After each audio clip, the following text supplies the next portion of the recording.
Thank you for coming to the Outside the Business Box podcast. I am Chad, your host. Thanks for coming. I am excited today to have John Caesar on. He's a CSIA board member. He is a good business owner, been in business. I believe he said 14 years. I may be wrong, but I think that's it. That's a pretty good time frame to be in business and to learn that you're running such a good business that you can now start helping other businesses, which is exactly what we talk about today. And I kind of coach him a little bit on that he should be a business coach and why he should be one, along with being a consultant. And so you're gonna have a fun time. This isn't just Chimney World talk. This is also business talk. But if you're in the Chimney World, you're gonna really enjoy John and see what he has to offer, possibly. And maybe he can coach you and have a great time with someone who's got a different view than possibly me, if not the same. Either way, we're both EMyth fanatics, and we're also Mark Stoner proteges, kind of. I mean, I didn't know Mark until recently, but here in the last year or so. But we've struck up a great friendship, and John just flat out attributes a lot of his success to Stoner. So Mark is definitely an influence on everybody in the chimney world. And Mark, if you're listening to the podcast, you're going to want to listen through because we definitely give you kudos. For everybody else, I hope you enjoy this session or this podcast. We had a good time talking, just right at an hour, and I really hope that we can help John get out there and to really get some clients to help out the industry. And so, with no further ado, let's get into it.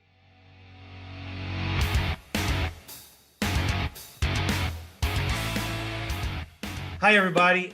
We are here today with John Caesar.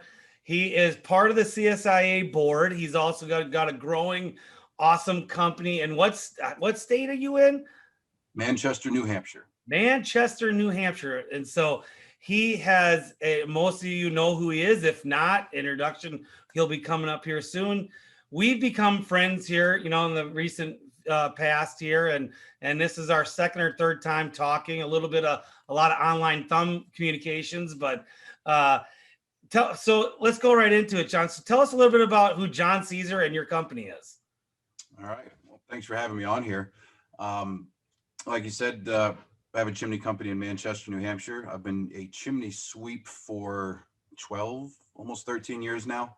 I've owned my own company since 2014, started in really 15.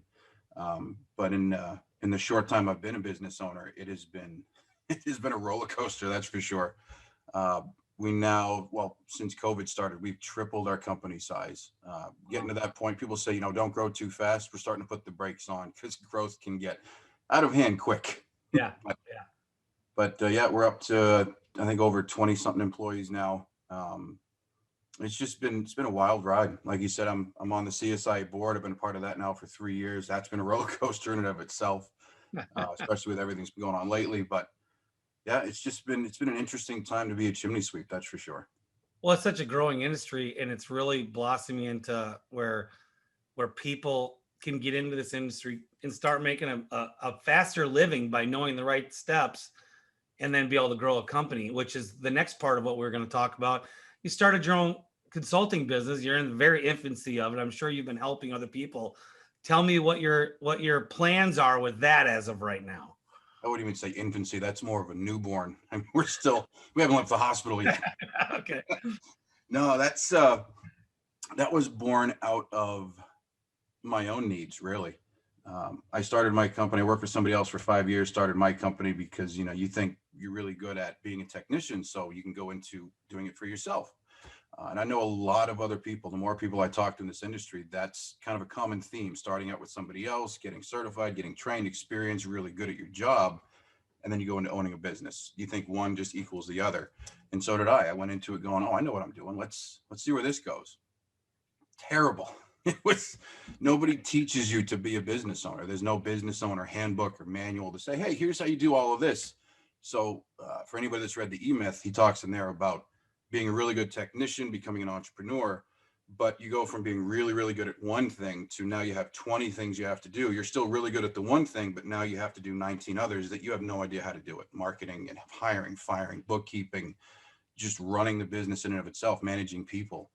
And for the first, I've been in business now, what, 6 years? For the first 2 or 3 years, I was making it up as I went along, making decisions, trying stuff out. Let's see if this sticks. Let's try that. And it was a terrible time. Everybody looks at the company I have now and they go, wow, this is great. Yeah. The first 2, 3, 4 years even was a nightmare. And nobody really knew it because, as chimneys or as business owners, really, we kind of keep to ourselves and we kind of, oh, look how great everything is. Look how many trucks I have. Look how far out I'm booked. And then we go back home and we stare at our schedule and just cry. You almost cry. Yeah, there's a lot of those nights. Yeah. But that's where the consulting came from. Was I was making up as I went. I hired a coach here and there and tried it out. Didn't really have any good experiences with that because it was more micromanaging at that point. But just to be able to have somebody to ask questions to, I got a lot of mentors. That's the one thing I love about this industry. A lot of mentors, a lot of other owners, a lot of other people that have been there, done that. I got a list of numbers I can call right now and say, hey, here's what I'm dealing with. What do you think? Right. I've reached the point now where I'm starting to get those phone calls, emails, text messages, and they're getting more and more. And I can see that need. People need help. They need advice. They have questions. They don't know. They're starting to reach out. And I just thought this was the next step for me. My company's at the point now. We talked before about your company running itself, and you could step out into your coaching. I'm at that, like I said, newborn infancy stage where I can now take a toe. I can step out of my business and put more time into helping other people. Hence, that's why the consulting company is forming. Well, being an adult, it also talks in the EMyth, being an adolescent business all the way to a mature business. And it's funny how a lot of businesses will go. I mean, I know a couple businesses that I coach that stayed in the adolescent stage for 20 years. Yeah. I mean, because they just didn't know the back end. They knew the technician side of it, and they would grow a business up to, a couple million if they were lucky. And it's like, I'm so sick of the same stuck. We made 2 million after 5 years, and we've been stuck at 2 million ish for 15. And it's like, well, it's because you need to step out of your business. And I don't mean retire. I mean, you have to start working on the business. That's why you read the first thing I got in coaching, and when you go to the PBCA, is they teach you first book, read the EMyth. And so, and I had never even heard of it. And it was funny when I read the EMyth, how I had done all that stuff accidentally. I was already retired from the operations when I read the EMyth. And I was like, that's exactly what I did wrong, or right and wrong, to get to this point. But then it defined what I was doing. It could help me portray, like I'd help a lot of people and I would tell them what to do. That's what's wrong with coaching these days, which you already mentioned. I don't tell people what to do. I don't give you, I think Stoner was kind of, when I was on his first podcast, well, even the second one we did, he's still shocked that I do not have a plan for people. I don't know if he's shocked, but he's intrigued. Yeah. Why don't you give everybody a plan? Because plans, they pivot too much. I need to deal with you today. You can still have your plan and goals. But I don't focus on that. I tell people have them and then we'll work towards them. But every week we talk, I don't know what the topic of the day is today. And they're always different, or we're working on the same one continuously until it's solved. And so when you're a good coach and a consultant together, you are helping them on a level that, this is why I always say I'm both, because I am. Because if you're just a consultant and you're in and out, you're going to find your success isn't going to be as good if you don't help them achieve it. So the consulting's quick. This is what you need to do. Well, you just said, how well does it go when someone just tells you what to do? How often are you hitting them on an emotional side? Especially not for me. I was a terrible client. Do this. I don't want to do that. Right. So what, what I do if I would have coached you? We would talk through it till we got to the point of where you would want to do it, but we would do it on your time frame, not mine. I don't know where you're at in your business or in your head. Even when I get to know you, I still have guys that have been with me 2-3 years. I still don't know when we get to a subject, I have a feeling of what they are, but I'm not going to lead you to what I want you to do. I'm going to lead you to what you want to do. Yep. That's the difference in coaching that I do. I mean, and I hear a lot of, from my clients and then from other coaches when I go out and I talk to them about because I give classes. My first year as a business coach, I gave 18 master coaches a class on how I'm going to coach service businesses, and every one of them were blown away. They're like, "You're going to do what?" I'm like, "Well, I consult too." And they're like, "Well, no, you shouldn't do that." I said, "Well, I'm not you. I mean, I know my business. If I deal with a chimney company, I'm going to consult them. Now, I'm not going to tell you how to do the lining and stuff because there's different. I mean, I'm a thermocrete dealer in Texas. Thermocrete's better than doing steel liners. I don't care what anyone thinks about it. I mean, tough shit. You don't like them. You don't like thermocrete. That's your problem. In my business, it works. It works in the South. And so it's a better thing for us. And we reline stuff up to 3/8 and higher all the time. And it works a good deal. I hear all the time on there, whenever I bring it up in the groups, it's like, I just take a bunch of shit. And I'm just like, I don't care what you think. It's my business, right? Well, we talked about that before, that when you deal on a national level with an industry like ours, I mean, you can have different techniques, different tools in the same city, state, neighbors almost. But I mean, you go nationwide. When I went down to visit Stoner, I walked through his warehouse. I was blown away that there wasn't any liners. I'm going, where do you keep all the liners? They're a different warehouse around the back. Like, he goes, we barely do them. And I'm going, really?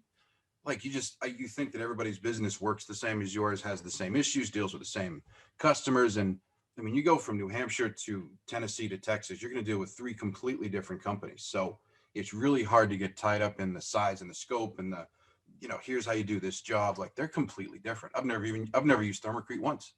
It's like, well, it's an expensive process. It's $25,000 to get into it. Yeah. And so, they're pretty proud of it, but it's worth it to us. And so we got into it. But I mean, I don't want to make it a thermocrete thing, but I'll say this. I coach in every time zone in the continental, all 4. So I have guys in California to New York and in between. And you're right. None of them have the same business. Not even close. You know what they all do have as they work with me? A back-end structure. Yep. That doesn't change.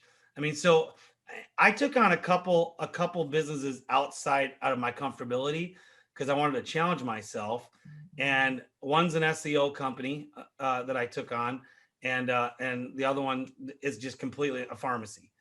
Totally, I don't know shit about pharmacy. I do know a little bit about SEO, obviously, but you know what? I'm finding all my back end stuff that I've used at Masters and coached everybody on, all the systems works for them.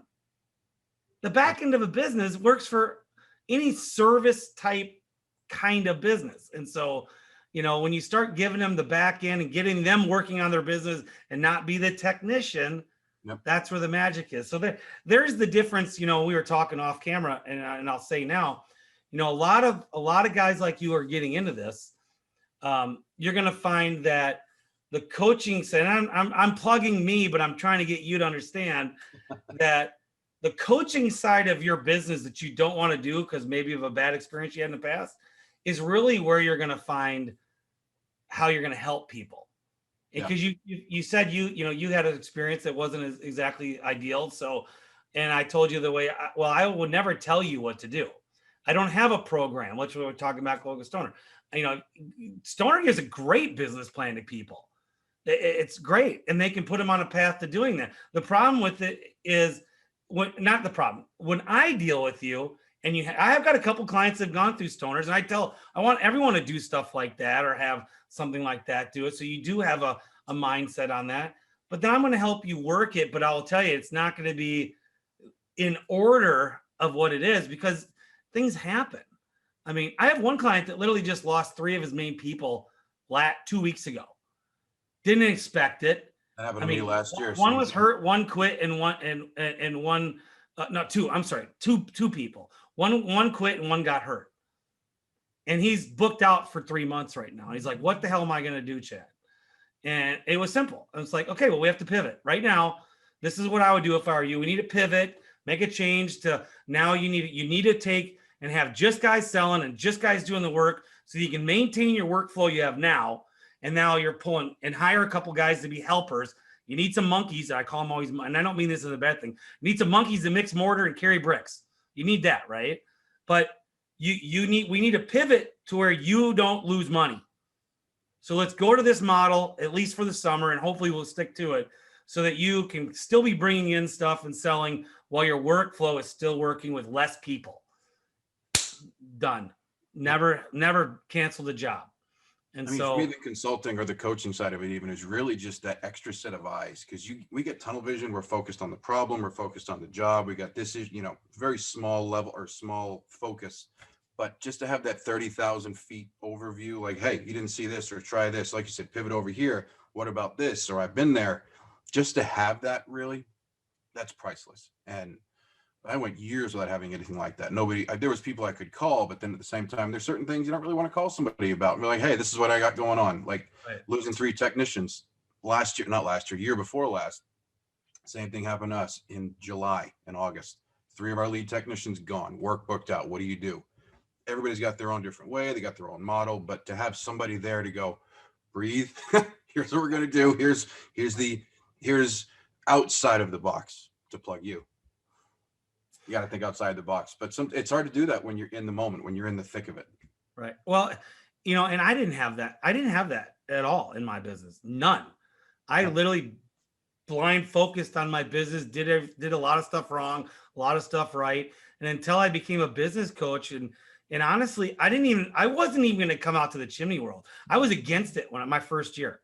I was totally against it. I wanted to stay business coach.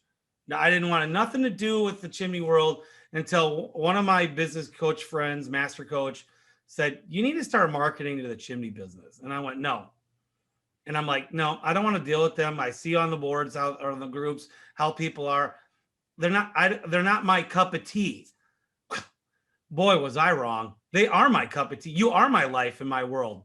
And when people all of a sudden I start, showing up to events and talking to people and just that all of a sudden, boom. I mean, it just went viral. I mean, I can take on maybe 3 or 4 more clients right now. And if I don't care. I'm totally happy where I'm at. I am probably starting a mastermind group up at the expo. I'll be doing that. If I don't fill it up, I don't even care, but I'll help out anyone who wants to do anything. But I mean, because here's the difference, John, is that you don't like in the consulting side of the business, you're one and done essentially, right? Now, coaching's ongoing. I've had no chimney companies quit me since I started. And I've only had one guy who has fired me since I started 3 years ago. And so I've timed one guy out, got him to like $17 million. And then he doesn't need me. And he still just calls me and we just talk. But everybody else, the one guy he fired me because I yelled at him for not calling his girl had COVID. My best friend had died from COVID on October 4th. In November, his manager, call center manager, is in the hospital with COVID. And I said, well, hey, how's your manager doing? I don't know. My other girl just tells me about it. And I went, are you kidding me? I said, you need to call her. You need to call her husband. Call somebody. He's like, nah, I'm just going to let them deal with it. And I said, no. I said, that's stupid. And I kind of yelled at him. I got to know him good enough. I kind of yelled at him. He fired me. I'm like, okay, well, that's fine. Goodbye. No big deal. And so, but I mean, point is, and we're talking a lot about coaching and stuff, but I think with getting to know you just a little bit more, I think that you would be very, very, very good as a coach if you have the time. If you want to pivot to that, it's the time thing. That's the biggest thing is the time and just being able to do it really. So that's why, like I said, very, very baby step, infancy, newborn, because same as before, I'm jumping into something like I did with chimney sweeping that I don't really know how to do it. I know I'm good at doing one thing. I don't know how to do it large scale. So what's your plan? So I'm a new client. I call John up. What are you gonna do for me? Haven't left the hospital yet. I have no plan yet. Let's talk about it right here. Let everybody live. Let's talk about everyone knows. Everybody knows you're a great business. You're part of the CSIA, right? So I mean, you're putting it out there. You put it out there. You got this thing. I just liked you and followed you on Facebook. So you're out there. So what's your plan? Let's talk about what John could do for me if I was going to hire you. So that's the thing, is I have one client right now that is completely okay with being the guinea pig. Try it out, figure out what works, what doesn't, pricing, time, all that stuff, scheduling. Up to this point, it's been a phone call here, a Zoom call there. I've been doing a lot of Zoom calls, a lot of screen shares here, do this, try that, go over here, and kind of, I don't know if it's coaching or consulting, either one, but it's so different. Like you were saying about the different ways to help people. Some people have a problem that needs hands on it. Some people need advice. Some people are dealing with something they've never seen before, and I have to do it, kind of show them what I did. And it depends. So I have no idea right now. It's literally a phone call at a time. And then really is my wife, because I did 3-4 Zoom calls a week over the slower season, first few months of the year, just with service typing. People getting service typing, heard my name out there, said, hey, how did you do this? How did you do that? The more I started helping people with their service typing, that became almost a full-time gig on its own. Right. Show me your screen. Show me what you got. Here's what I do. Here's what I did. Here's how we did this. Because that is a mess to set up without help. Same thing. And my wife goes, you doing another Zoom call? You got somebody else? And I was like, yeah, I got this thing, and this guy's got a problem. Saturday night, Sunday mornings, 9 o'clock at night. Yeah, we'll figure it out. And she goes, man, you should get paid for this. I'm like, I'm not that guy. So here's the problem, right? I'm not that guy. People call me because they know I can help them, or I got advice I can give them. I don't want to be that guy that when somebody calls, they're like, I got this thing, I can't figure this out. I'm like, yeah, it's gonna be this much an hour. So that's where, like you said, the first person calls. See, my wife's the one if you've ever heard my story, if you listen, my wife, after I helped 3 guys on a Sunday, just, her pretty little workout clothes, walks by me, go to workout, leaving the room, goes, you ought to get paid for that. I went, you can get paid for this? Same thing. It's like outside the box thinking, like we're so focused on just doing what we do. And then somebody else has to go, how about this? We all need that. Well, I will suggest this to you, and this is what works for me. Like, I'll tell you what I did were wrong. So when I first, like I'm not gonna lie, Stoner boosted my reputation big time, right? Put me on his podcast, and I literally signed like 3 clients like within a week from people just seeing our relationship. So and then it's just gone up good. So thank you, Mark. Again, he gets tired of it. I know he's got to get tired of me saying thank you to him. He says he doesn't, but I'm telling you, he's got to get tired of him. I mean, the guy's ego. If I were him, my ego would be out of this world. But I don't know how it's great. Not. He's the most humble person I've ever met in his position. It's unbelievable. But anyway, so literally, when you're helping, so what I did wrong when I first got out there, I had a guy, I'm very hands-on with watching him grow his company. He calls me from his truck, or sets up a Zoom call with me and from his truck, which is one thing I tell people right now, don't let people call you in the truck. If they don't have time to call you from their office, don't take the call. So because you can't do it from the truck. No. So guy calls me from his truck, sets up a Zoom, calls me from the truck. And what did I do? All I did was try to tell him how great I am for him. Never signed up. It's like, and I got off the phone and I knew instantly what I had done wrong. He was like the first guy that contacted me after my first Stoner deal. The next 3 people in the next 3 days, all I did was listen and ask the right questions. And every one, I didn't even close any of them. All 3 of them asked me, when can we start working? And that's the difference. So, I mean, I'm not a great listener before I ever got into coaching.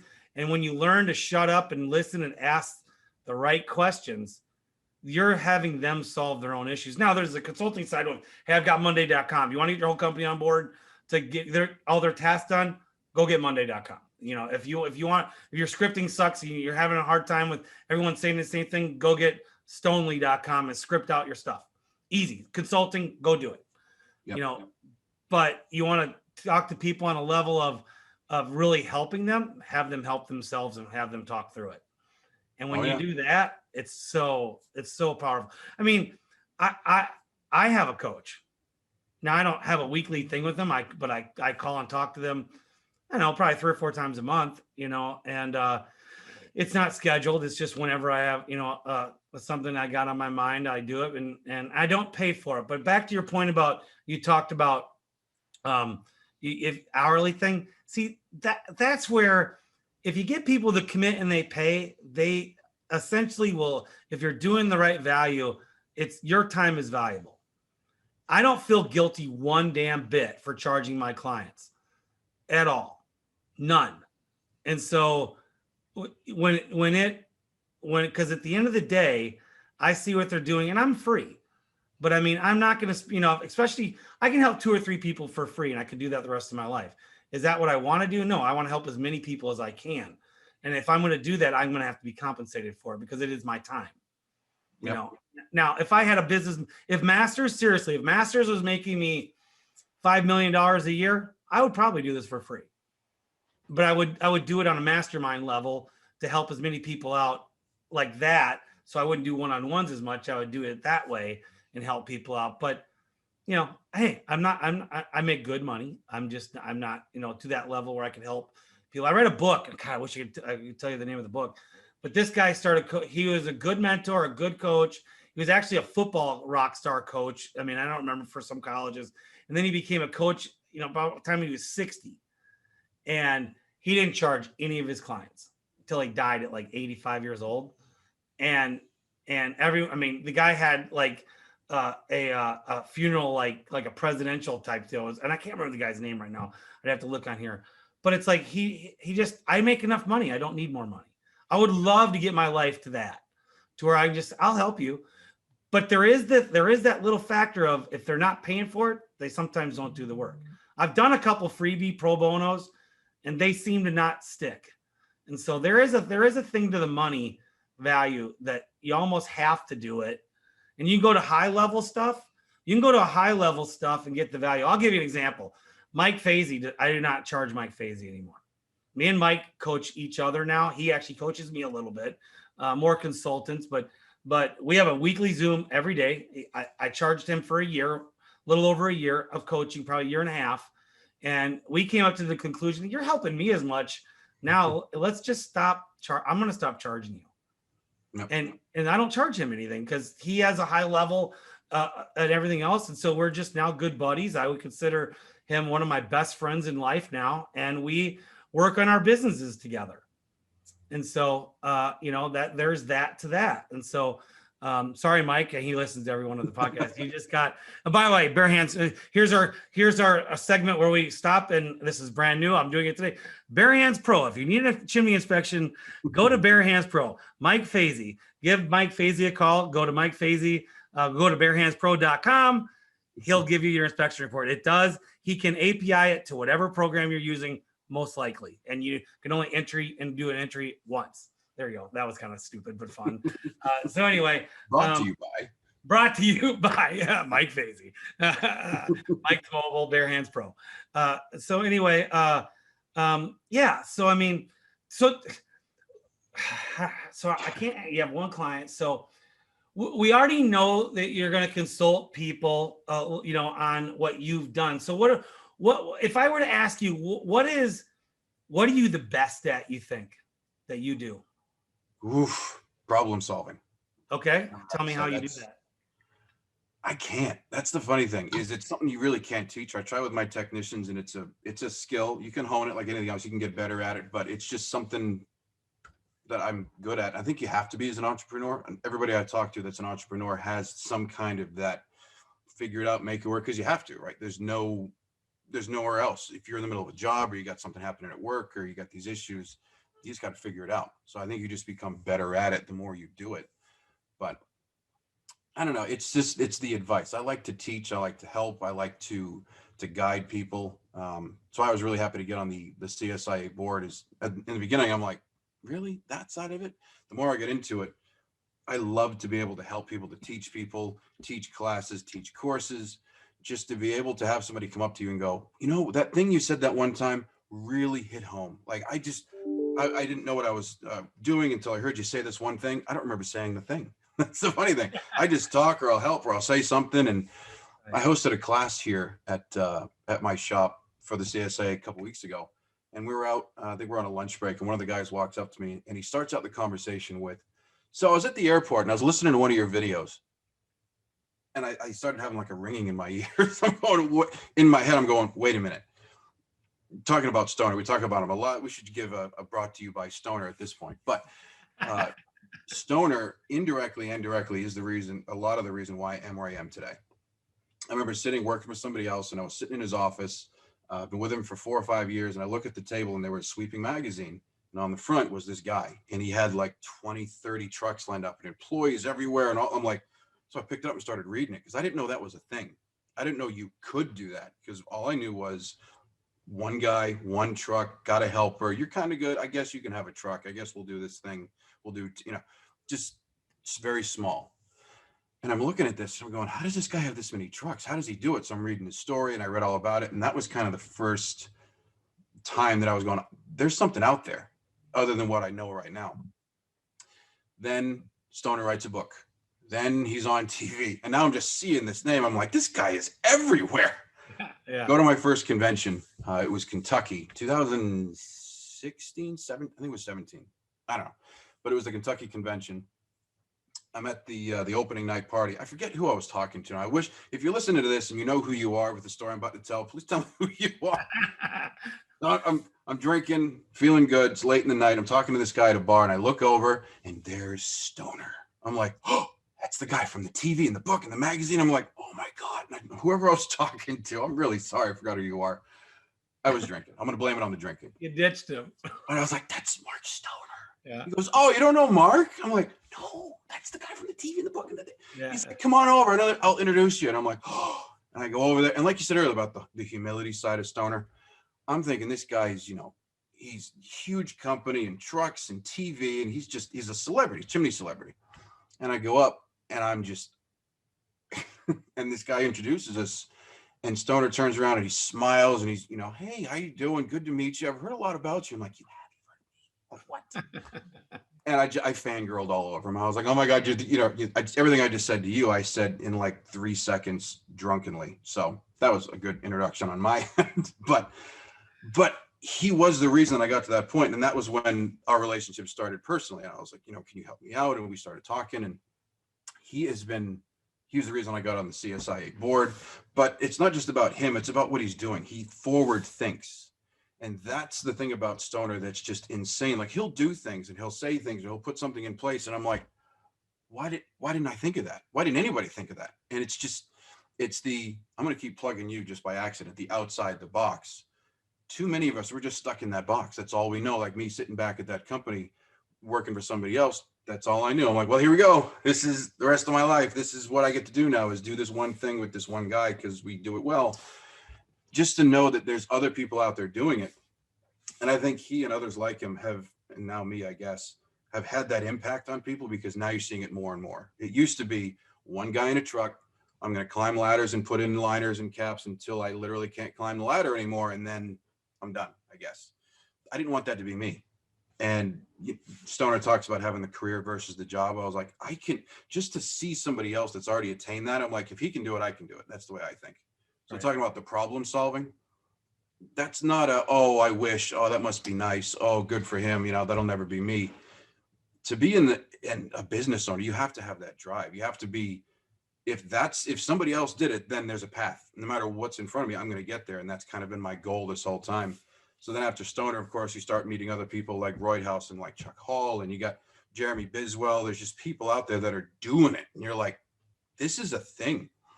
And now, to back to what I said about sitting at the lunch break at my shop, guy comes up and he starts a conversation with, so I was watching one of your videos at the airport, and I'm going, when did that happen? When did it go from me looking at what Stoner's doing and watching his videos and reading his magazine to now I'm just putting on a class? CSI is like, you want to do a class? I want to do a class. Here it is. And I'm standing around. I'm not even teaching it. And this guy on the way to my state, town, shop, everything, is watching my video. I don't even know what video it was. I asked him, like, what video was that? I don't know. But he asked me the question. And that was when I realized, I'm like, I need to be able to do this to help people more, because I remember how celebrity status of Stoner, I was like, I don't want to talk to him. That one guy at the bar introduced me. And if it wasn't for him, I probably never would have talked to him, because like, oh, it's him. right?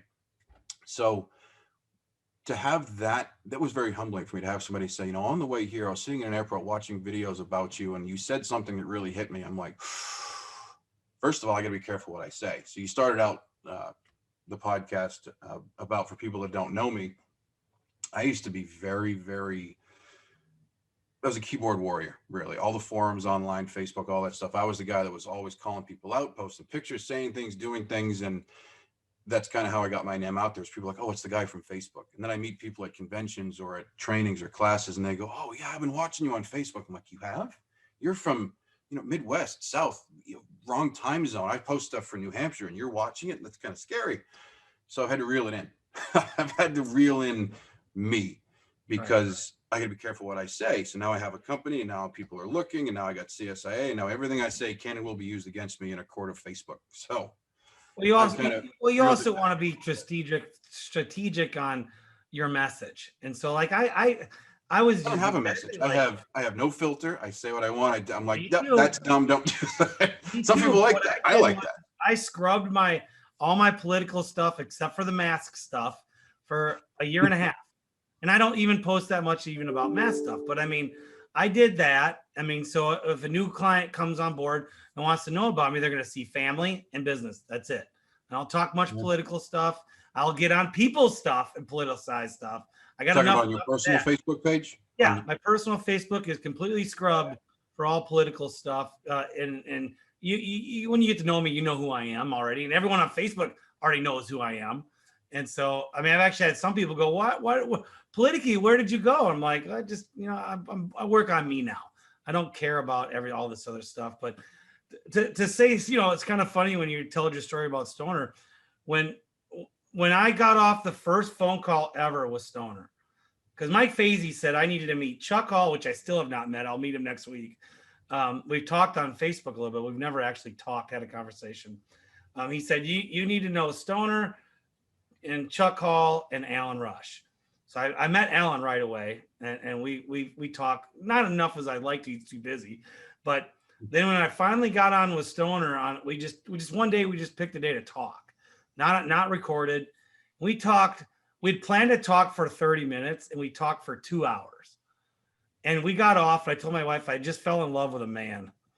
And I said, there's a man love here now. I got some guy in a connection, and he still will talk about, when he talks about me, how I could build such a big chimney company and nobody knows who I am.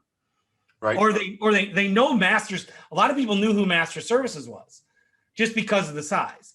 Now I have 32 trucks now, and but they don't realize how, who Chad Murray was until I came out, or really what is this guy about? And so, and only reason why I never wanted to deal with the chimney world was just because the little bit of a negative experience I would have out there on the groups was just like, I just don't need to deal with this bullshit. I don't want to deal with this. But you forget to see the 3,500 other good things. Right. And so when I started focusing on the 3,500 other good things and getting the negativity out of my mind is when I started to grow as a person in our industry. And when I really talk to people, I mean, some people who don't know me, is you have to realize I really am not coming to you to work. I've reached out to a lot of people just to talk. And especially when I did that in the beginning, a lot of people are freaked out because they think I was calling to coach them. It's like, no, I'm just calling to know you. I mean, that's what I'm worried about. Care about somebody that people can call for help to now they know there's a dollar sign attached to it. I don't want people to ever think they can't call me or reach out to me. And right. It's a weird gray area. But talking about Facebook too, I might be a terrible coach. I think this might be a terrible idea because I'm very black and white. I like when people coach or critique or criticize me in any way, because then I'm like, okay, I didn't know that was a bad thing. I didn't know I couldn't do that. Case in point, talking about the forum, one of the reasons that I was one of those, like you talk about the negativity and jumping down people's throats and that's wrong, don't do this, this isn't right, code, blah, blah, blah. I was one of those for a while because when I first started Caesar Chimney Service, I put a liner in for a guy doing what I was trained. I had been certified. I thought, I was the bee's knees when it came to chimneys. I'm like, I can do this. Went out, put a liner in for a guy. Great. great relationship with the customer. He's giving me like free stuff from where he works, and I'm playing with his dog, and it was just a great time. Did the job. A year later, I'm scrolling through Facebook, and this guy named Steve Scally, I had never heard of him, puts a picture up, and I'm just, you're just scrolling through kind of mindlessly, and I see something, and I'm like, wait a minute, let me go back to that. I scroll back up. There's a picture of this guy's house. I recognize the house. I'm like, wait a minute, I've been there. So I start digging a little deeper, and the post was something along the lines of, I got another hack in my area. Now I got to clean up after this guy that tried to kill somebody. Great.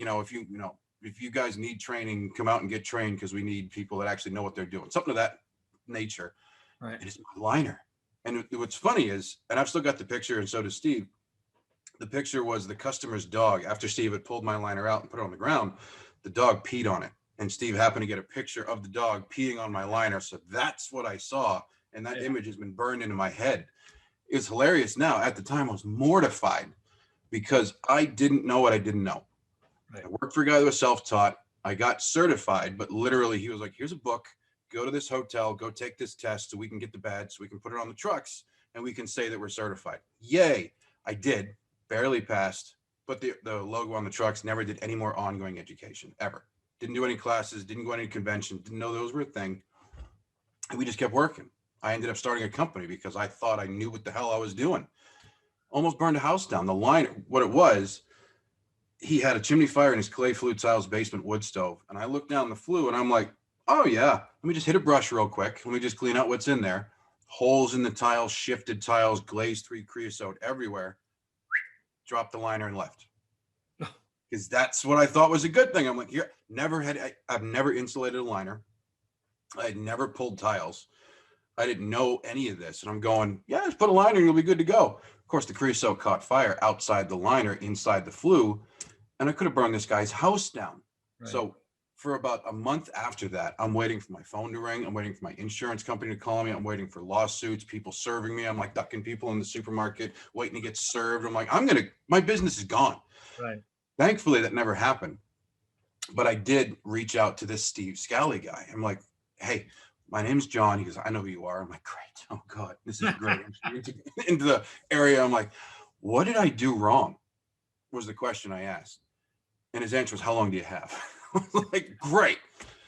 But that's like, I need that. I need to get punched in the mouth, because if I keep doing something, keep saying something, keep acting a certain way, it's not because I'm an asshole. It's because I think that I'm doing the right thing. And if I don't know what I don't know, I'm going to keep doing it. So it started with Steve. Steve is now what I would consider my biggest mentor. He's 20 minutes away from me. I know a lot of people in the chimney world, like Jasper Drengle. I talked to Jasper. He's got like nobody in a 200-mile radius. I'm like, that's great. I have 20 sweeps in this city. So we're very tight, but Steve's 20 minutes away. And he's one of the ones, he's got a key to my shop. He comes over, I need a damper, I need a cap. I go to his shop, you got a liner, you got a this. And the cooperation between companies I'd never seen before. I didn't know that was a thing in this industry until Steve Scally. But anyway. So he's on my list, by the way, to know. He's definitely on my, we're friends on Facebook, and we've been very friendly, but I've never had a conversation with him as well.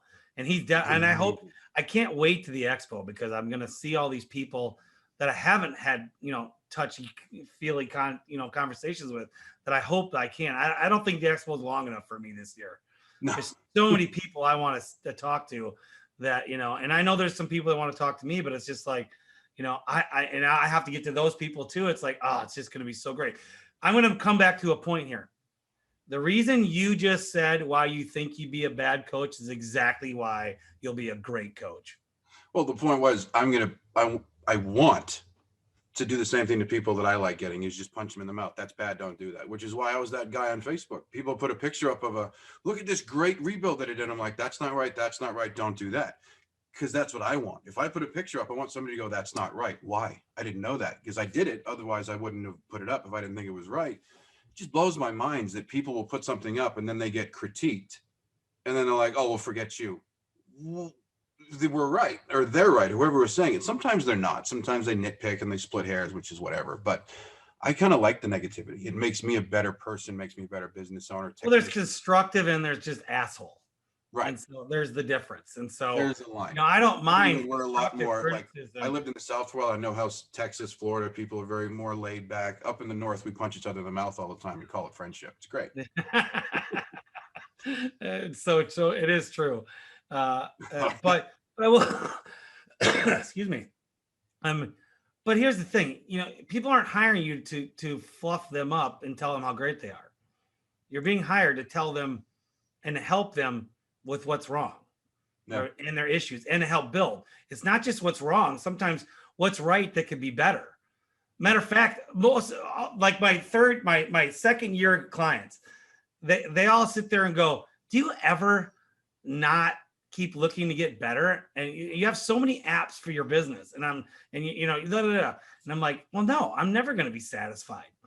I mean, we just came up with a new one and I'm still working through it. We just came up with Connect Team. We're working through it, but it's a huge, not expensive. You can do your training, you can do your culture, you can do your announcements, and there's a shit ton of this thing does. And I spent way too much time on it on Friday developing it. And you can put their goals on there. I mean, it's just a new app that I'm like, if you can't tell, excited for. And I already called, Fazy, said, check this out. And it's exactly what he's looking for too. And we went through it a little bit, and I've already onboarded my whole management team on it. And matter of fact, after this call, I'm talking to my daughters, my social media HR. We're going to be talking about how to implement it this week. And it's a big program, but it is. But I mean, anyway, I'm going off into the realm of what that is. I'm excited, but I don't ever. This is why the coaching, in my opinion, with the consulting works. If you have time, if you can do both. Well, number one, you're going to find a lot of value in helping people continually, and you're going to grow friendships forever. I mean, and so I love that model. Not everybody's built for that model. I mean, Chuck last week's Royd House, same thing. He's, I don't know if I want to be a coach, and I'm like, well, because he's very cut and dry, right? But he will tell you in his monotone, little maybe elevate a little bit, like that's just not the way to do it. Right. And stuff. But I said, people need that, and so he's considering in the coaching realm as well. And this is why, some people might be looking at what I'm doing and talking to you, Chuck, Stoner. Well, that's putting myself out of business. No, it's actually growing my business. The more people I help in what I already do, the people will start catching on board that we can help people grow their business. And this is a large enough industry for a lot of people doing what we do, or what I do and you're about to do. And the more help out there, the better our industry will be.